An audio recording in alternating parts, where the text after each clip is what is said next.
Alors, si tu scannes tous ces corps, est-ce que tu vois malgré tout quelques dispositifs ou quelques énergies ou choses qui n'appartiennent pas à ces corps?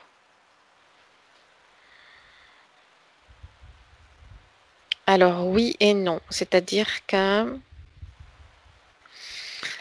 il y a comme une sorte de,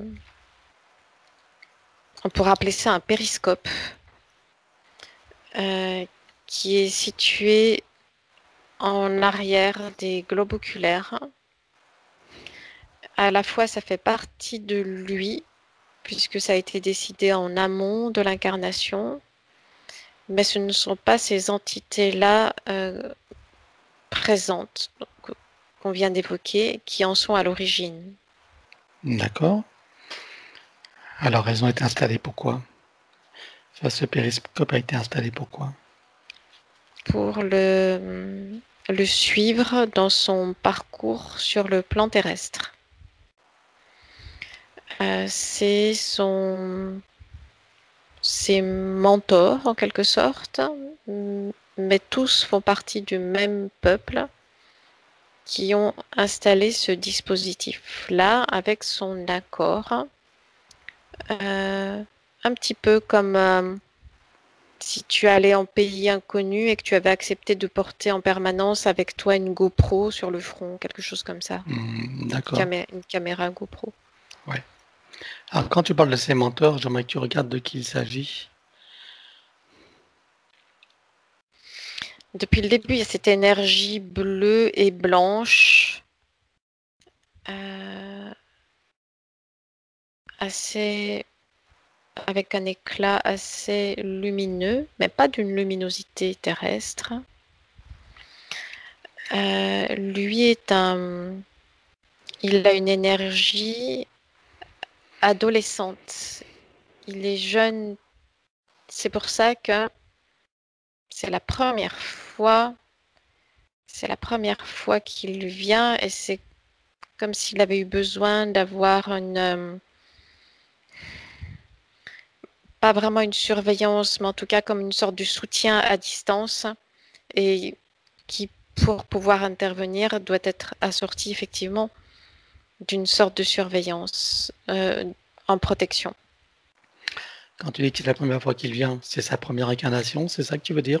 Sur Terre? En tant qu'humain sur le plan terrestre, oui.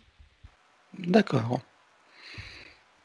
Alors, regarde ses menteurs, regarde cette origine.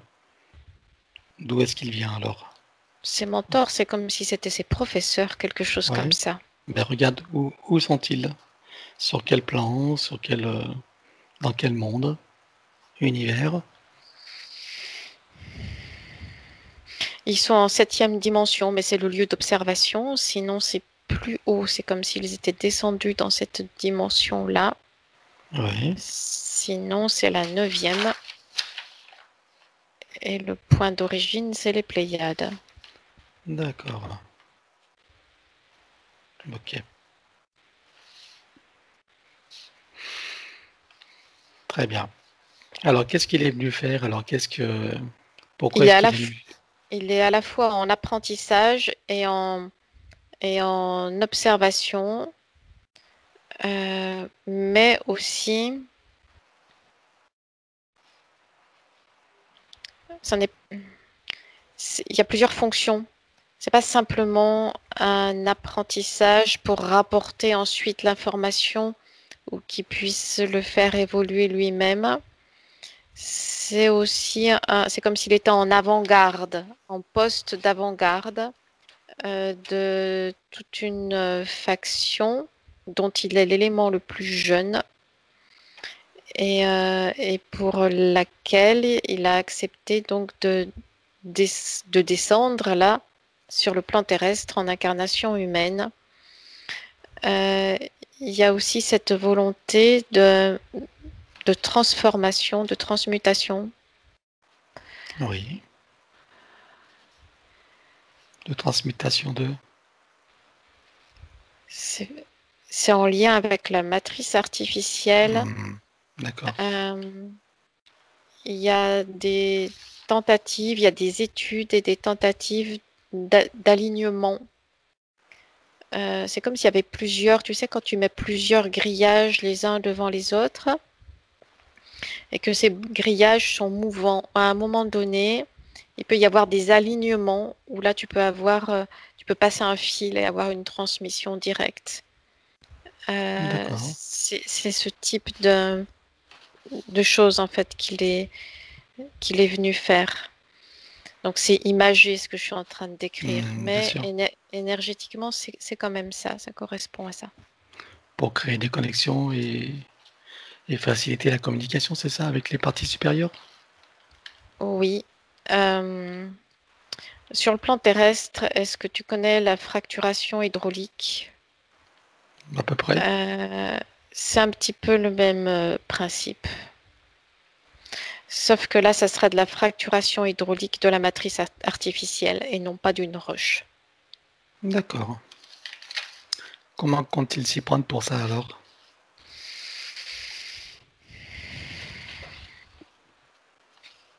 Il y a plusieurs éléments comme lui qui sont présents dans l'espace terrestre à créer, ou en tout cas en cours d'étude de création de ces alignements euh, qui ont pour objectif de faire cette fracturation, de créer des failles dans cette matrice artificielle. Combien est-ce qu'ils sont à peu près d'éléments comme lui?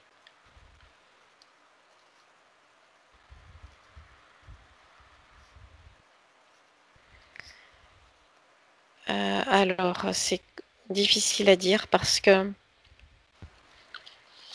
il y a eu, il y en a et il y en aura. Hmm. Et il y en a qui sont présents en incarnation mais qui ne sont pas encore activés. Qui ne sont pas conscients peut-être de leur fonction, c'est ça, de qui ils C'est sont? ça, c'est Oui. ça. Ok. Autrement, globalement, Si on comptabilise tout, c'est plusieurs milliers. Mais vraiment conscient et en activité, ça descend seulement à plusieurs centaines. d'accord, sur le monde. Oui, Hmm. Ok. c'est en accélération. Donc, ils ont choisi cette époque donc, que nous vivons actuellement pour venir s'incarner. Oui. Voilà. Comment c'est perçu du point de vue de ces congénères qui sont restés en observation des Pléiades, enfin en 7e D, puisqu'ils sont descendus pour s'approcher du plan terrestre en observation?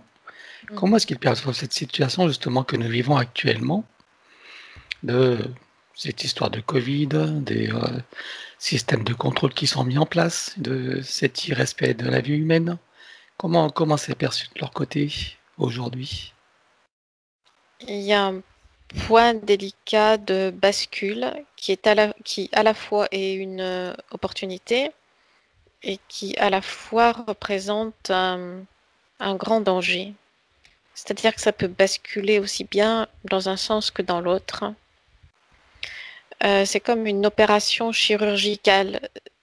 Euh, il y a des moments précis d'intervention, mais il suffit que le scalpel dévie d'un millième de millimètre et ça passe à côté. Ok. Alors, puisque nous y sommes, j'aimerais que tu regardes du point de vue de la conscience collective actuellement, avec ce qui est mis en place, avec ces jeux médiatiques, avec ces manipulations vis-à-vis du prétexte du Covid. J'aimerais que tu regardes où en est la conscience collective par rapport à ce contexte. La conscience collective humaine est endormie. Il y a une sorte de programmation hypnotique qui est activée sur l'ensemble de la, on va dire, de la masse humaine. Je parle de masse parce que c'est réellement comme une masse lourde et inconsciente qui se laisse diriger et mener sans conscience. Et il y a aussi ceux qui sont des éveilleurs. Oui, il y en a peu. Quel pourcentage tu vois dans la globalité des êtres plus conscients? 3 à 4%. 3-4%.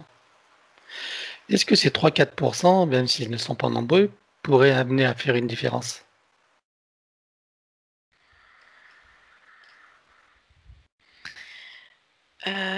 C'est pas seulement ces 3 ou 4% qui pourraient être amenés à faire une différence. C'est comme une forteresse que tu dois en fait faire fissurer et attaquer de plusieurs faces sur plusieurs faces. Donc ceux que tu appelles les éveilleurs, ces 3 ou 4%, ne représentent qu'un des aspects. D'accord. Quels sont les autres aspects alors? Un des autres aspects, ce sont des actions menées comme celle dont fait partie Olivier, même à son insu de sa partie physique, peu importe, puisque ce n'est pas sur ce plan-là précisément que ça se joue, c'est en amont, c'est sur le plan éthérique.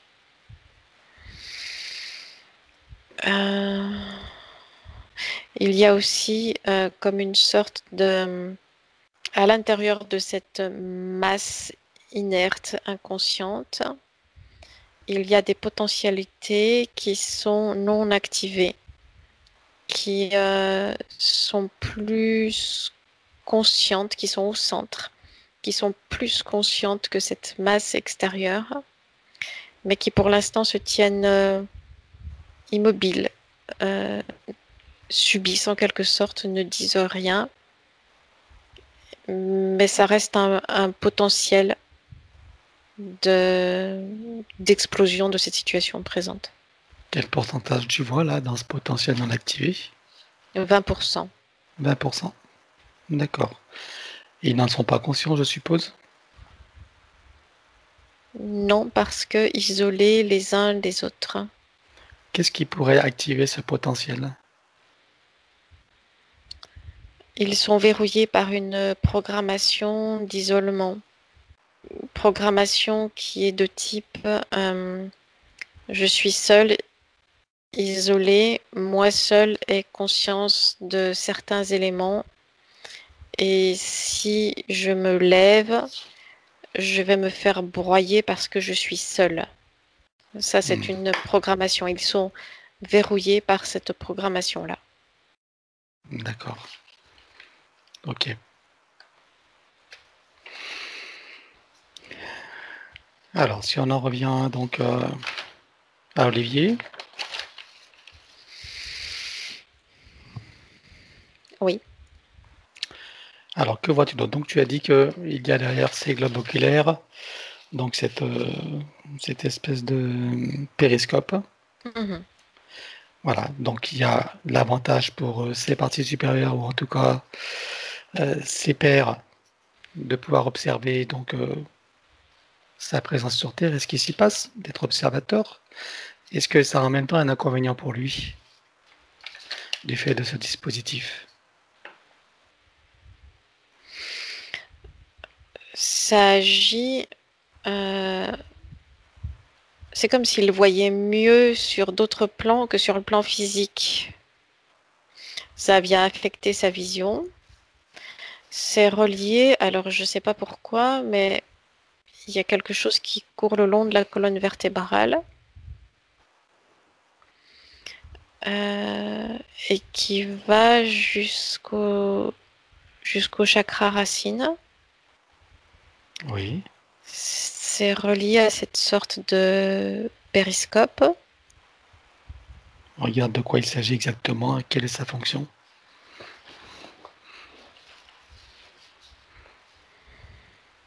Il y a un système d'alignement, c'est pour ça que ça passe auprès de tous les chakras. Il y a un système d'alignement qui passe, c'est-à-dire que les informations sont transmises par cette sorte de dispositif qui est derrière les globes oculaires et qui est à la fois un émetteur et un récepteur. Et de là passent des énergies de rééquilibrage auprès de ces chakras. Pour autant, il y a quand même 2 points de blocage un au niveau du plexus solaire et un au niveau de la gorge. Qui viennent d'où? Ça coince là, c'est comme si c'était resserré. Oui.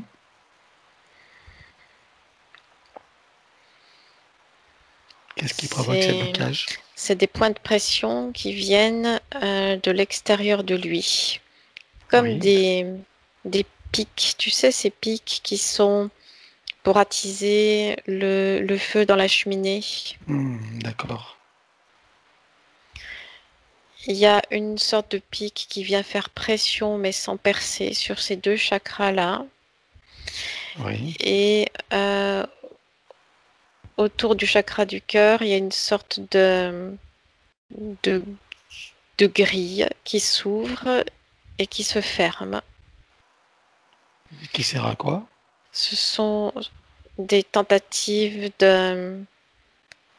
d'abaissement de ses fréquences pour pouvoir récupérer son énergie à la source. Qu'est-ce que ça lui cause comme problème?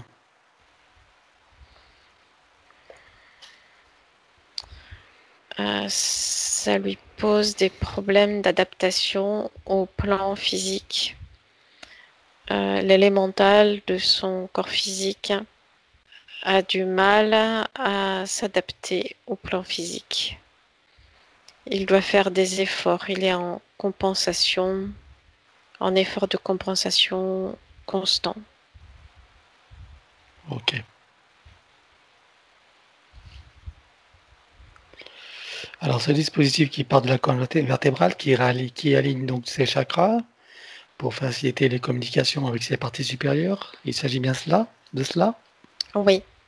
Comme c'est un dispositif artificiel, est-ce que ça a une contrepartie qui a un coût pour lui? À l'origine, c'était fait pour le maintenir à un état optimum. Comme une amélioration, en fait. C'est ça. C'est ça? Oui. Mais, Sauf que ce système-là a été devient défectueux en fait du fait de ces autres dispositifs qui viennent affecter son fonctionnement. d'accord. Autrement, sans l'intervention de ces dispositifs, c'est quelque chose qui fonctionnerait bien et qui ne provoquerait pas on va dire, d'inconvénients pour lui. Non, Ok. ça serait une aide.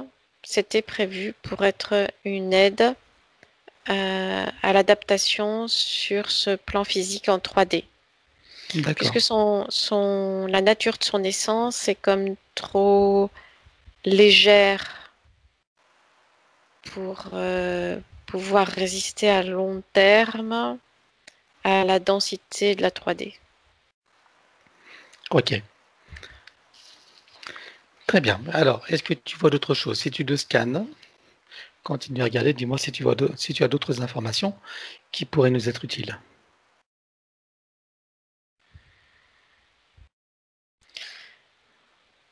Pour l'instant, non. Non? Bon. Simplement le fait qu'il y ait des dysfonctionnements par rapport à ce système de régulation, ces corps subtils ne sont pas disposés très régulièrement. C'est toujours en effort d'adaptation et de compensation. Ça, c'est une perturbation due à ces dispositifs, enfin à ceux des prédateurs, ou c'est plutôt une difficulté d'adaptation sur ce plan? C'est les deux. Les deux. D'accord. Bon, eh bien, regarde son ADN éthérique, confirme-moi qu'il s'agit bien d'Olivier. C'est lui. Demande-lui s'il accepte que nous travaillons pour lui, sur lui et avec lui au cours de cette session. Oui. Bien. Alors, en son nom, puisqu'il me prête son pouvoir le temps de cette session, je vais convoquer toutes les entités en lien direct et indirect avec lui jusqu'au plan archavélique. Qu'elles le veuillent ou non, qu'elles se cachent ou non, elles n'ont pas le choix. Je compte à 3 et elles te sont toutes visibles. 1, 2, 3. Il y a toutes celles que j'ai citées tout à l'heure qui sont Ouais. présentes autour de lui. Qui sont les responsables de ces dispositifs que tu as vus?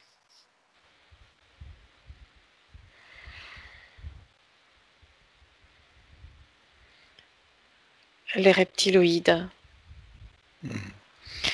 Ceux qui ressemblent à des chauves-souris essayent plus d'agir directement, plus en, en corps à corps et en brutalité directe, en essayant de repousser. C'est Oui, comme s'ils avaient moins de technicité. d'accord.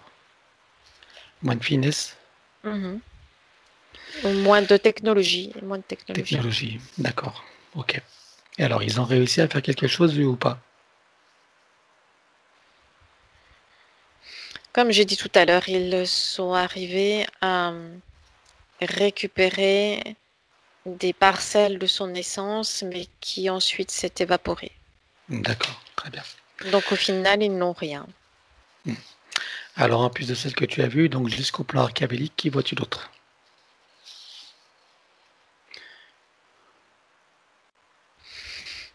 Il y a des sortes de démons qui sont là Oui, et des sortes d'araignées aussi qui sont là. C'est bizarre. Avec d'accord.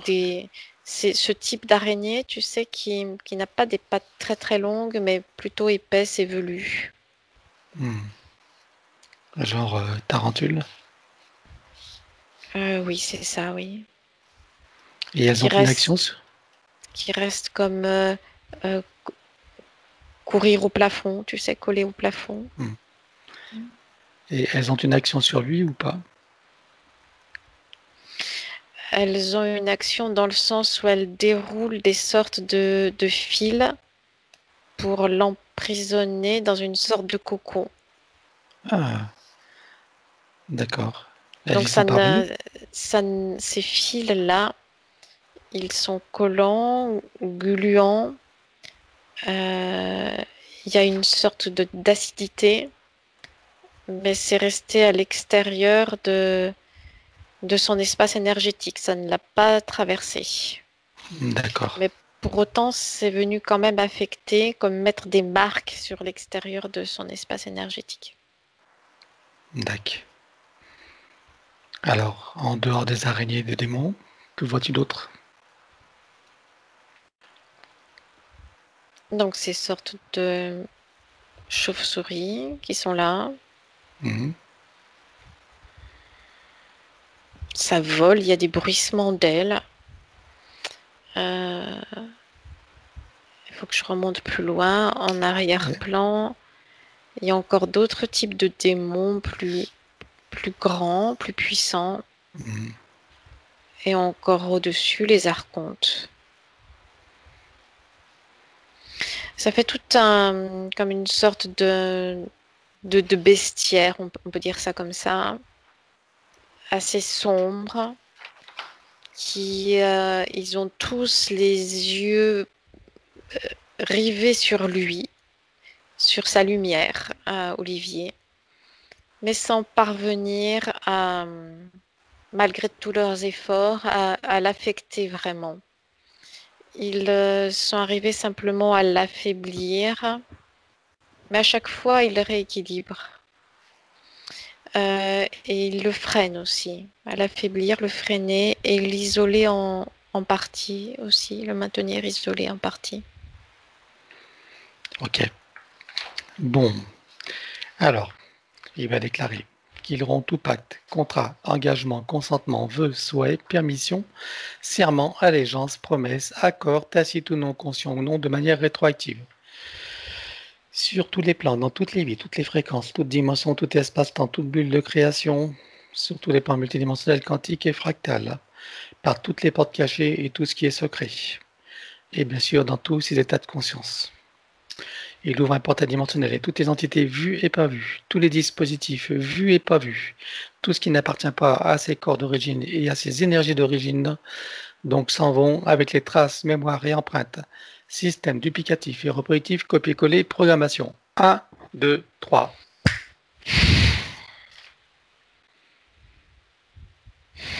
Tout a été comme aspiré.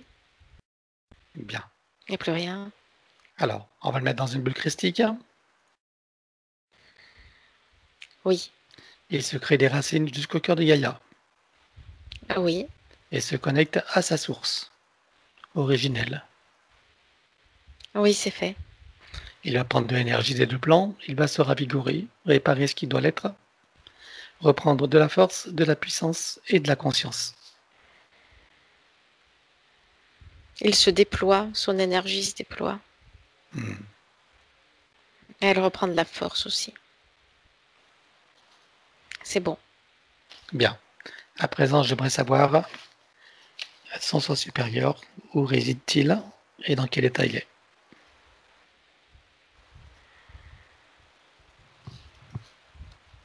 Le soi supérieur est sur le plan morontiel. Mhm. Il a comme délégué.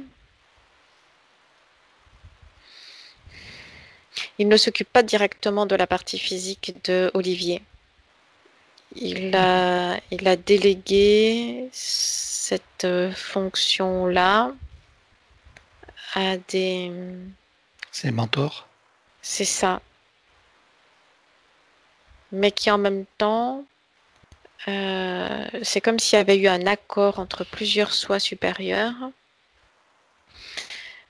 Et c'est comme s'il y avait plusieurs niveaux.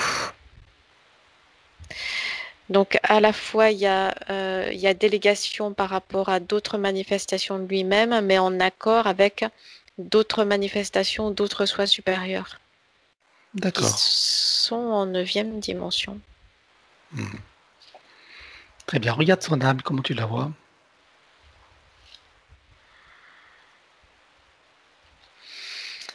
Elle est tout proche de lui. euh, Elle reste à l'abri en quelque sorte dans son espace énergétique. D'accord. Ok.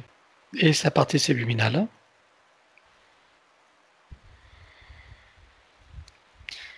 Elle est en questionnement. Elle tente des sorties. C'est-à-dire que dès qu'elle le peut, elle fait des allers-retours entre la 7e dimension et la 3e. Mais ça n'est pas toujours possible. Pour faire quoi?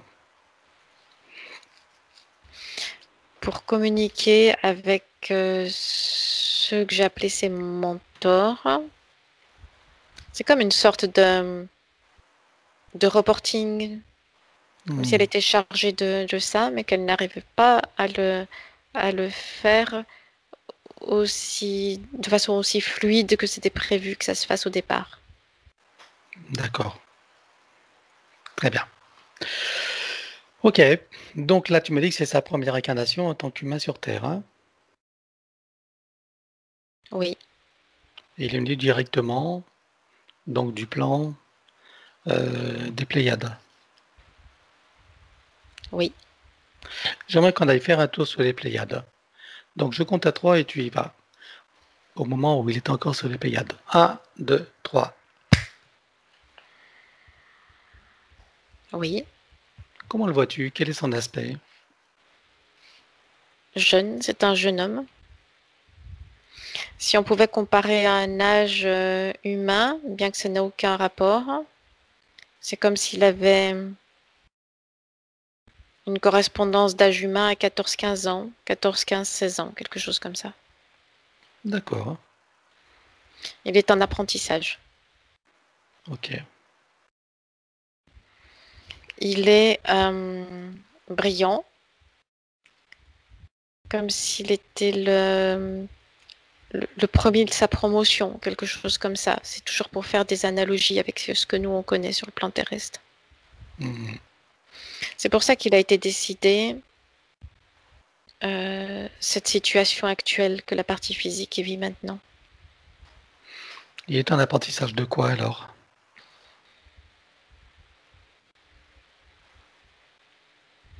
De ce qui se passe ailleurs sur d'autres plans. Et aussi, c'est comme si cet espace terrestre était une création quelque part. C'est comme si l'espace terrestre venait des Pléiades. C'est bizarre. Prendre l'information là-dessus. Regarde, pourquoi est-ce que tu vois ça? Qu'est-ce qui te fait C'est dire ça? c'est comme si ça avait été décidé dans la constellation des Pléiades qu'il y ait la mise en place de ce jardin d'expérimentation qu'est la Terre. D'accord. Sauf qu'il y a eu, c'est comme si ça avait échappé. Les communications se sont brouillées. Et cette création-là s'est échappée en partie et a été happée par d'autres consciences, beaucoup moins lumineuses. Et c'est là où s'est mis en place cette matrice artificielle. D'accord. Donc, si j'ai bien compris, originellement, la Terre est comme un jardin qui a été créé par des Pléiadiens. Pas que, mais c'est Ah, le berceau. Il y a eu... c'est très vaste, les Pléiades. mhm. Donc là, je suis dans la 9e dimension. Et il y a eu comme une décision collégiale, quelque chose comme ça. Qui sont donc impliqués dans ces décisions? À part les Pléiadiens, qu'y a-t-il d'autre? Il y a Arcturiens qui sont impliqués aussi. Il y a Stella, je ne sais pas pourquoi ce mot-là vient, Stella. Mhm. Euh,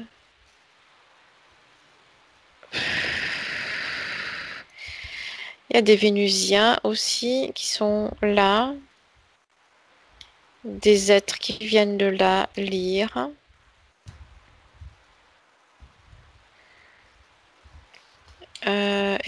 Alors c'est pas évident parce que c'est comme s'il y avait eu plusieurs sortes de conseils successifs avec plusieurs décisions successives. D'accord. Quelle était leur intention en créant cela? C'était quoi leur objectif?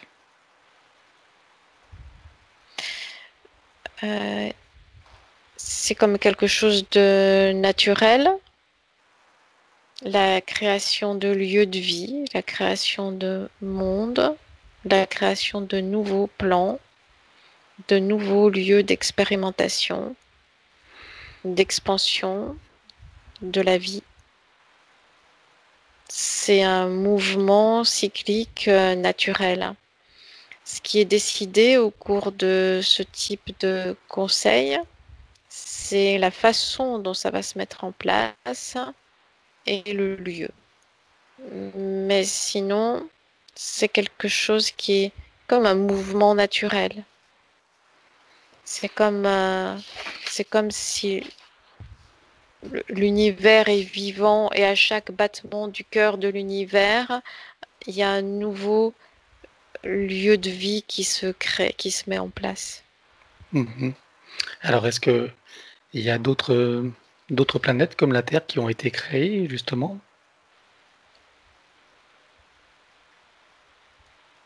Oui, puisque ça se fait dans la multidimensionnalité. Donc, chaque fois qu'une création est mise en place, elle ne se fait pas que dans une dimension, elle se fait dans la multidimensionnalité.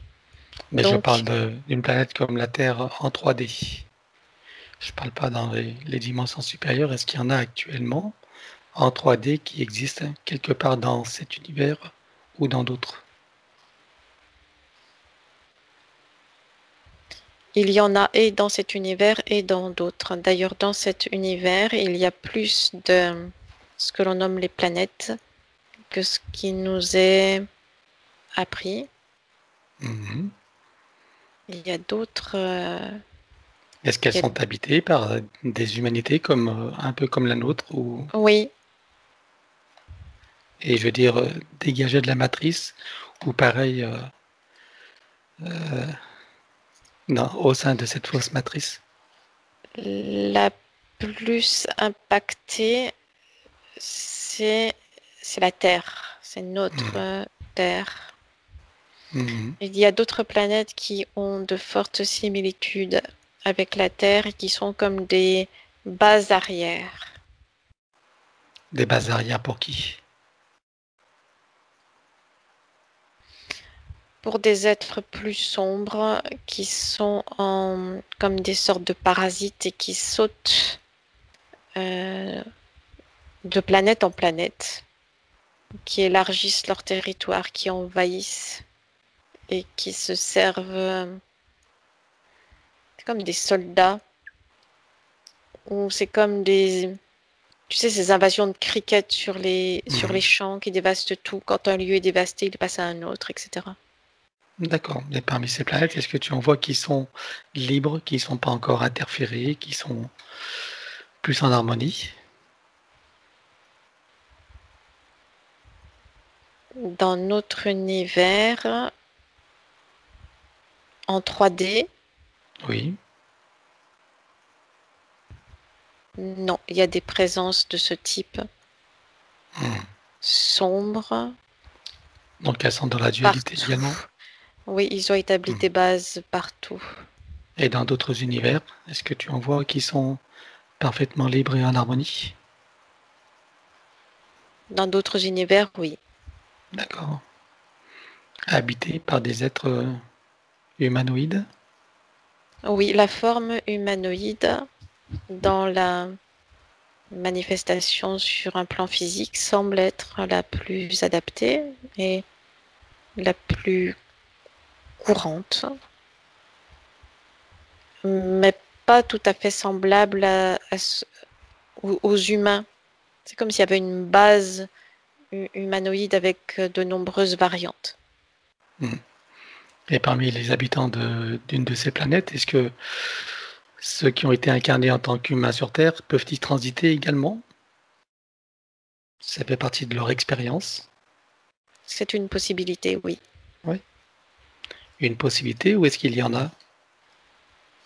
Il y en a. D'accord. Ok. Bon, reviens ici et maintenant. Donc, avant de continuer, j'aimerais que tout à l'heure, il s'est connecté à toutes les consciences qui étaient dans l'intention de résorber cette matrice artificielle. Est-ce que l'information a continué à circuler? Est-ce qu'il est Pas la toujours connecté? résorber, pas la résorber, Pas résorbé, la fracturer, la fracturé. Ok, la très bien. fissurer. La fissuré. Donc, il est connecté à toutes ces consciences? Oui. Toujours? L'énergie Mhm. circule bien? Oui. Alors, je veux que chacun soit connecté par le chakra cardiaque, en tout cas par le cœur. Et je Oui. veux que ce soit une déflagration, mais par de la force d'amour. Oui.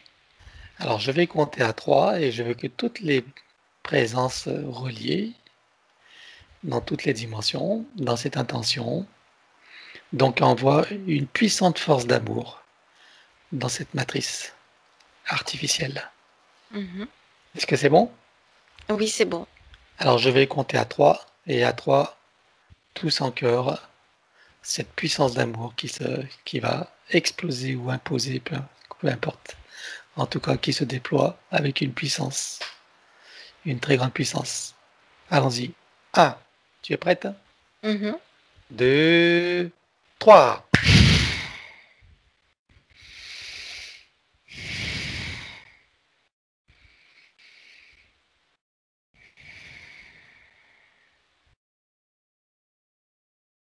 Il y a des morceaux qui sont séparés les uns des autres. Il y a tout un ensemble de fissures en fait qui s'est mis en place. Des morceaux qui se détachent. Alors, on va faire une chose avant de continuer. On va donc éliminer l'ordre de conséquentialité pour chacune des consciences qui a participé et pour nous également.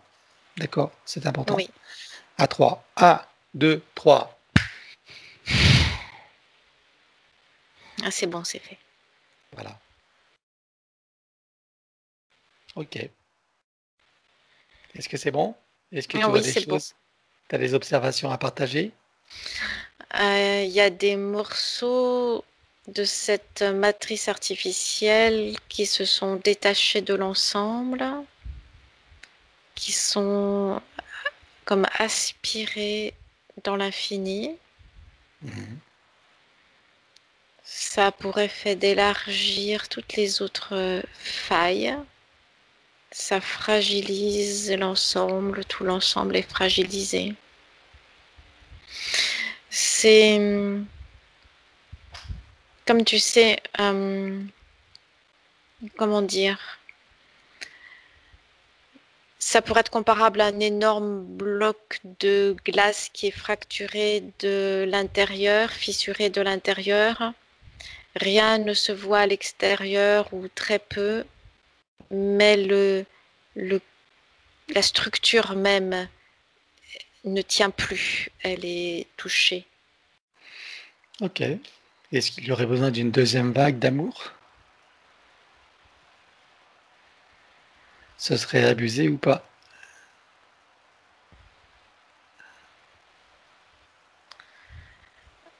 Ça pourrait être déstructurant parce que, pour reprendre l'analogie avec cet énorme bloc de glace, si les morceaux s'échappent trop d'un coup, ça peut venir blesser et écraser ceux qui sont à l'initiative de cet état de fissure. D'accord. Ok, il faut laisser faire les choses alors maintenant, Mhm, naturellement. c'est ça. Hein. On va dire que le verre est dans le fruit. Il faut laisser faire le verre. Oui. Très bien. Ok. Bon.